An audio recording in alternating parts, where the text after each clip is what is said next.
tentativa de abolição de bases do Estado Democrático de Direito à luz do impedimento ou restrição dos poderes, significa se chegar a um golpe de Estado. Então, dentro dessa perspectiva, entendo que no contexto se aplica o princípio da consunção ou da absorção. Ou é um golpe de Estado, que traz consigo o caráter de também, nos termos do que diz o dispositivo, impedir ou restringir o exercício dos poderes constituídos, ou ficou apenas dentro das características da conduta, da tentativa de impedimento e restrição do exercício legítimo dos poderes. Dentro dessas circunstâncias, entendo, como colocado pela defesa, que a ação de abolir o Estado Democrático de Direito, por certo, já contém, por lógica, também, em alguma medida, essa busca de você inviabilizar o exercício legítimo das instituições democráticas. É importante, sob a minha ótica, também lembrar o seguinte: um golpe de Estado, ele demanda atos não só de destituição do poder, mas de estabelecimento de uma nova ordem jurídica e institucional. Então, eu tenho que retirar o poder eleito e instituir ou ter atos que me levem a buscar instituir um novo poder, ainda que ilegítimo. Eu preciso definir o que eu vou fazer com o Congresso Nacional, eu preciso definir o que eu vou fazer com o Supremo Tribunal Federal, eu preciso definir o que vai ser feito com a imprensa, com a liberdade das pessoas, no meio universitário, uma série de planejamentos e condutas que, com a devida vênia, não vi nesses manifestantes. A perspectiva da atuação deles era criar uma situação de instabilidade institucional, mas qualquer ação de golpe de Estado dependeria de uma ação de outras forças, basicamente dos militares. Então, mesmo aqueles que atuaram para inviabilizar o funcionamento das instituições democráticas, à luz dos elementos disponíveis nos autos, não se tem característica a ponto de levar uma destituição de um poder e instituição de uma nova ordem. Se você me permite, o artigo 359-M, na verdade, fala em tentar, né? Então não se pressupõe a consumação, mas sim a tentativa. Só essa... Ambos falam em tentar. Exato. A questão, para mim, eles não agiram para tentar depor o governo. A deposição do governo dependeria, ou essa tentativa de deposição de atos que não estavam ao alcance da atuação dessas pessoas. Permite-me, ministro? Pois não. Porque acho que essa questão é extremamente importante, porque são dois pontos diversos, se eu entendi o que Vossa Excelência colocou. Ao dizer que eles não, ao alcance deles, não estavam instrumentos possíveis para o golpe de Estado, então aí seria o caso de absolvição. Que eu também justifico como uma tentativa indônia. Essas pessoas... Exato. Então, aí seria a absolvição. Uma outra questão que eu acho que é mais importante do ponto de vista até para fixação de jurisprudência da Corte é a absorção ou não. O princípio da concussão. E por que isso?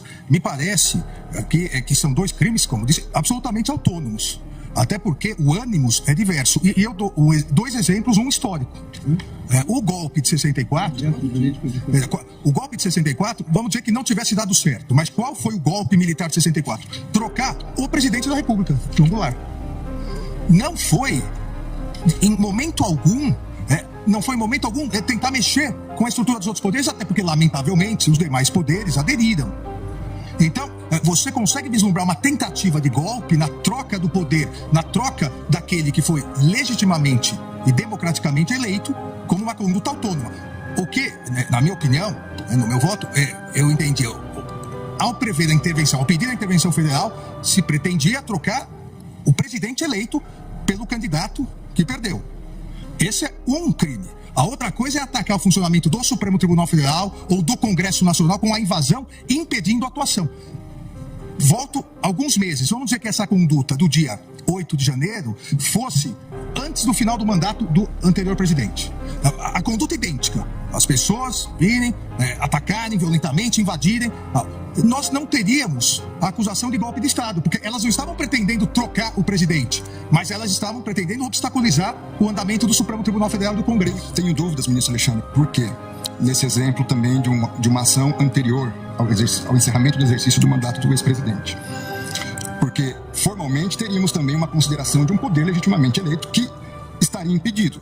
Na minha análise, à luz dos fatos dessas figuras, desses manifestantes vândalos criminosos, deles não tinha ação idônea para destituir um poder. Não, sim, Nós podemos encontrar ação idônea em outras ações. Não, eu compreendo. A minha única preocupação aqui, e nesse debate, eu E entendo que se encontrássemos essas condutas, Poderia haver os dois mesmo conforme a situação, poderia até haver os dois crimes. Eu acho que o importante de definirmos é exatamente isso, do ponto de vista geral. Os dois crimes podem coexistir em concurso material, dependendo da circunstância. Veja, nós estamos tratando pela primeira vez da aplicação de uma norma penal com conceitos bastante indeterminados. De uma lei extremamente nova. Então você pega o conceito. O que é Estado Democrático de Direito? É um conceito amplo, onde nós podemos, em alguma medida, encaixar várias questões. Foi a primeira vez que nós tivemos manifestações violentas em Brasília? Não. Nós já tivemos invasão do Congresso Nacional violenta.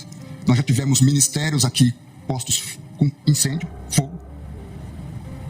Nós já tivemos outras manifestações violentas. É verdade que penso que foi a primeira vez no Supremo Tribunal Federal. Foi. Mas em outros contextos, não. 5 coronéis comandantes da PM estão presos, exatamente porque desde o final das eleições se comunicavam por zap, dizendo exatamente que iriam preparar uma forma de, havendo manifestação, a Polícia Militar não reagir. Então, claramente, a Polícia Militar, eu também fui ministro da Justiça e sabemos nós dois, que o ministro da Justiça não pode utilizar a Força Nacional se não houver autorização do governo, do Distrito Federal, porque isso fere o princípio federal. Não em relação aos prédios federais. Mas não em relação à Praça dos Três Poderes. Mas em relação às edificações federais, ele pode e deve com todo respeito, Vossa Excelência, querer falar que a culpa do 8 de janeiro é do ministro da Justiça. Vossa Excelência que está dizendo isso. É um absurdo. Vossa Excelência que está dizendo isso. 5 comandantes estão presos. Muito embora eu queria, o Brasil quer ver esses vídeos do Ministério. Quando o ex-ministro da Justiça, que sucedeu Vossa Excelência, fugiu para os Estados Unidos, eu sou advogado de ninguém e jogou o celular dele no lixo. Eu não sou advogado de preso. E agora Vossa Excelência vem no plenário do Supremo Tribunal Federal, que foi destruído, para dizer que houve uma conspiração do governo contra o próprio governo. Não coloque palavras na minha boca. Não coloque palavras na minha boca. Não coloque palavras na minha boca. Tenha dó, Vossa Excelência.